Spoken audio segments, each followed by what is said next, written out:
The Word of God is alive and powerful, sharper than any two-edged sword, piercing even to the dividing asunder of the soul and spirit and of the joints and the marrow, and is a critic of the thoughts and intents of the heart. All Scripture is God-breathed and is profitable for doctrine, for reproof, for correction, for instruction in righteousness, that the man of God might be mature, thoroughly furnished unto all good works. Maayong adlaw sa tanan nato mga subscribers, followers, our friends, our fellow believers. Welcome na usab ning atong adlaw pagtuon sa pulong sa Dios ning adlaw. Agi og padayon sumpay sa atong gibiyaan nga giskutan kagahapon og so aniya pa kita magadupot sa atong tulanan nga giuluhan og the doctrine of sin. Taud-taud pa kita magadupot gyud nini. Okay, now kagahapon naghisgot kita bahin sa magtutuo nga gikinahanglan ang iyang paggamit sa iyang kabubuton sa paghimo og desisyon. Kay we have already seen in our past lessons that all of life is decision making. Sige lang taghimo mga desisyon, matagutling sa atong kinabuhi. Ilabi na ni ining pagsugid sa atong mga sala, then ikinahanglan ang paghimog desisyon mo. Sugid ba tao dili? Musa ning higayuna, ikaw nga magtutuo, pahinumduman ka nga sa di pa ka tuon sa pulong sa Dios, gikinahanglan nga ikaw mapunan sa Espiritu Santo pinagi sa imong gamit sa 1 John 1:9, the rebound technique, ang atong pagpauntol gikan sa gawas ngadto no sa balik sa sulod sa dapit nga may gahom sa Dios.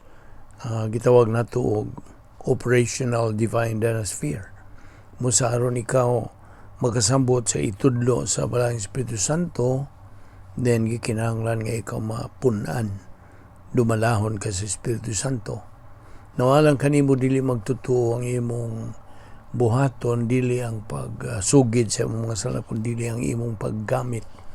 Yan ang imong God-given free will, imong kabubuton sa pagtuo kang Ginoong Hesukristo, ingon nga imong manluluwas. Busa sa hilom, magampot agi pangandam.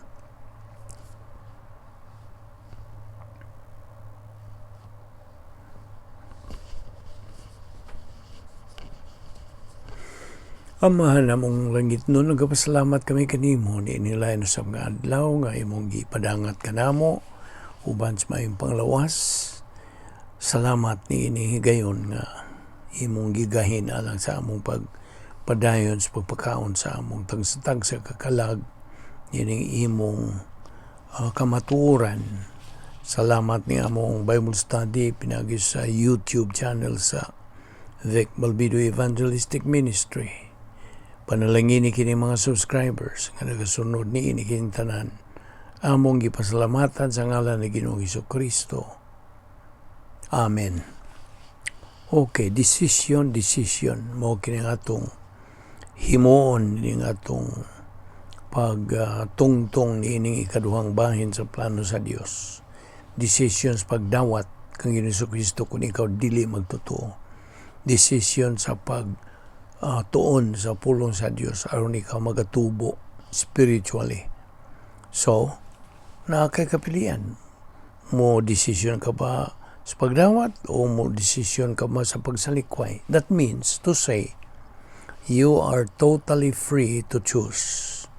Mudawat ka ba o mo salikway? Wag tayo pagsanay ani, mahimo kong imong isalikway pero matud pa sa evangelist, naragod na nimo, buot ka bang mo enjoy dito sa kalayo kung ikaw dili magtutuo?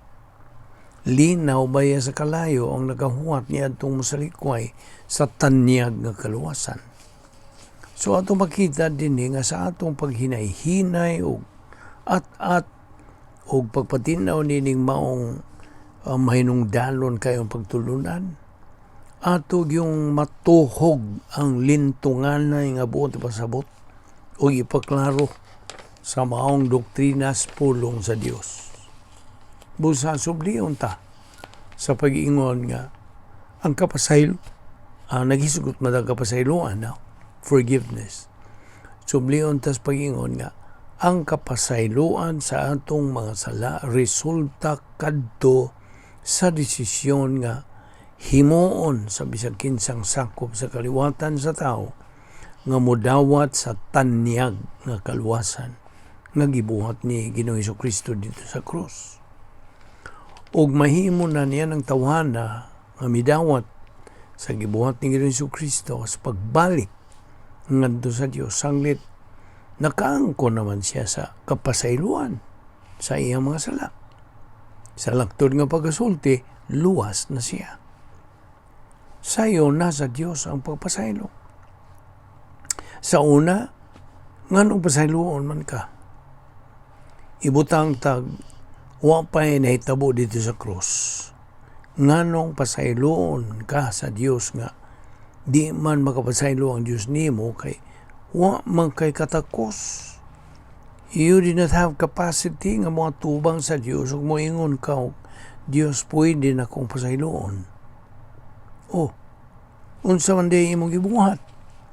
Nagbuhat kag maayo? Di man na madawat. We are going to see that our Lord Jesus Christ rejected our human good works. He rejected. Wa niya dawatan ni Ginoong Jesucristo ang atong mga maayong buhat. Wala. Walay labot kadtong mga maayong buhat. Di madawat to. Di yun na madawat bisang gamayng hangyo. Buhingon katingalig, siya ro naman pugdili. Paminaw. Di yun magsilbi ang atong mga maayong binuhatan. Mahugawng trapo kana sa atubangan sa Dios. Isaias 64 versikulo 6. Basahan na. Tingalig mo ingon ka, siya ro di mo dawat. Basta kay di madawat. Di mada. Timan nga ang pagbuhat og maayo was rejected by the Lord Jesus Christ at the cross. Iyan ang gisalikway. Forgiveness occurs at the moment of salvation through the decision of mankind with regard to the salvation work of Christ dito sa cross. So mo kini ang atong makita nga ang kapasayloan, forgiveness, comes at the point of faith alone in Christ alone. So sa sunod nga, naimong madungog nga moingon nga ang kapasayloan dito sa cross, ingna dayon og di na musibo sa unsag gisgutas Biblia. Mo bitaw nga atong gipatinaw, gipaklaro ninyo ug atong balik-balikon sa pagsulti og kung tun-an ta ang Biblia, wa ta magtuon sa usara kadapit sa Biblia. Kay kung usara kadapit ubahin sa Biblia nga atong tun-an, lagmit yung mawanita.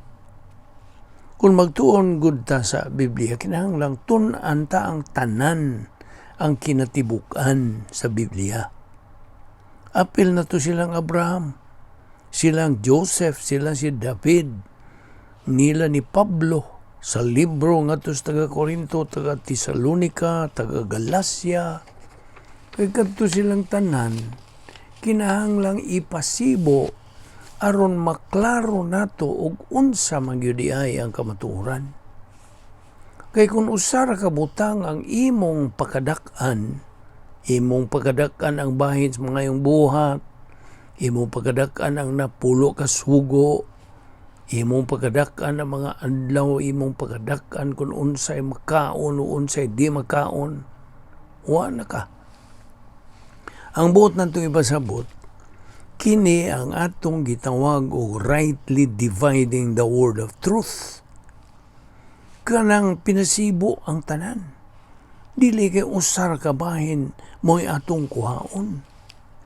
Ug tungod niya na, mao kini ang atong matang sa pagtuon dinhi, nga diin atong paklaro nga di ay tungod kay ang usa ka magtutuo baya makasala pa man. Ini kahuman sa pagdawat sa gibuhat ni Ginoong Hesukristo. Makasala pa ta, kita mga magtutuo. Human nga ang bag-ong magtutuo makaangkon og kaluwasan. Makasala palagi siya. Gusto? Mao nang atong gipaklaro og asa man di ay dapit mahitabo ang kapasayloan sa sala. Mao nang kritikal nga atong masabtan kini. Usa ta makasabot kung unsa gyud ang sala mismo.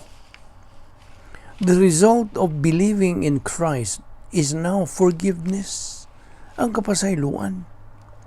Redemption comes at the cross, but there is no forgiveness at the cross. Nabalik na putan niya na. You are forgiven after the cross when you believe in Christ. And every time 1 John 1:9, mauna ang klaro gyud niini. All the sins of the unbeliever are never forgiven because this person never believed in Christ. But these sins are also not used to judge the unbeliever. Mauna ni Roy nakatriling kay maingon tag kung wa pasaylua ang di magtutuo ng kadtong mga sala nga wa pasaylua mao ay maka-impyerno niya. Dili. Ang sala nga wa mapasaylo, dili mao ay makapa-impyerno niya. Turagong klaruho ni. Mao bitaw ni atong gipasiuna ni mong patinaw miagi. Ngang usa ka tawo nga mosalikway kang Ginoong Hesukristo alang sa kaluwasan. Kanang tawhana dili mo dawat sa gibuhat ni Ginoong Hesukristo dito sa cross. So, dili ni siya mapasaylo. Musta? Nasabtan ba rin mo na? Apan bisan og dili siya mapasaylo, dili katong mga sala nga wa mapasaylo o wa pasayloa ang makahukom niya dito ngadto sa linos kalayo, dili. Mao niya nakagrabe kay ngano man. Listen. Ang makapatambog sa unbeliever dito sa linaw sa kalayo, dili man ang iyang mga sala. Kapila na to, ibalik-balik ka. Sins are no longer the issue in salvation. Inong dumingang bayad sa sala, humana. Gibayran naman. Gibayran na ang utang ta sa sala. Apan wa ka pasaylua. Kaya wa man po ka muhimog desisyon lagi. Nga pasayloon ka. Kasabot ka. Mauragod po na sa rebound, pagsugid. Ug di ka mo rebound, naara na nimo. Listen, unbelievers are not judged for their sins because Christ was judged already for their sins. Di ba? Gihukman naman si Ginoong Hesukristo dito sa cross. So, human na. You see? Therefore, ang sala sa dili magtutuo, dili mahukman. Dili na siya masilutan sa iyang mga sala. Ngano? Kay gibahiran naman lagi. Di ba mao na gitawag sa pamalaod ta karon o double jeopardy? Nakadungog ka ba nining maong termino? Kung ang usa ka di magtutuo silutan pag-usab sa iyang mga sala nga gipakamatyan naman o gibayran na ang suhol sa sala. So therefore, ayaw pagunahuna nga ang makapaimpyerno sa usa ka dili magtutuo maong iyang mga sala. Ayaw na kuno na. Apan na malagi po'y apan ang iyang mga sala wa makaangkon og pasaylo. Now, ingon ini ang sitwasyon. Paminaw ha. The unbeliever is judged because dili tungod kay sa iyang mga sala, kundi he has never believed in Christ. Never. And because of his good works, which add up to -r, ubos o minus nga pagkamatarong. Kinigong good works. mo'y makapalawgaw niining tanan. Kini good works mao gyud kinagrabihan. Karabang magsalig ka nga maing tao ka, magsalig ka nga daghan kayo kag na buhat nga mga maayong binuhatan ba. Mao gyud ni ang kinagrabihang kahimtang sa usa ka tawo. Kay kinalisdan pag-ayo sa usa ka tawo ang pagdawat sa gibuhat ni Ginoong Jesucristo sa krus kun dili niya makita ang iyang kaugalingon nagakinahanglan sa gibuhat ni Ginoong Jesucristo sa krus. Labing lisura alang kaniya kana. Kinahanglang imo usang makita kung unsay tinuod gyud nimong kahimtang. Pinagi nining paghisgot bahin sa sala. Now, taas pag yun nga itong paghisgotan nini. Dinhi atong hunungon sa ni muparking sa tanini. Huwag ating ipadayon ni Uma. Okay? So ayaw sipiat sa pagsunod ng atong series nga pagtuon ining bahin sa Doctrine of Sin. Magampo ta, amahan na mong langit nun, salamat nining mabulokon o matamis nga mong pagkigambitay kanimo og sa imong mga pulong pagtuon nining imong kamaturan nga mao lamang among kaligunan, among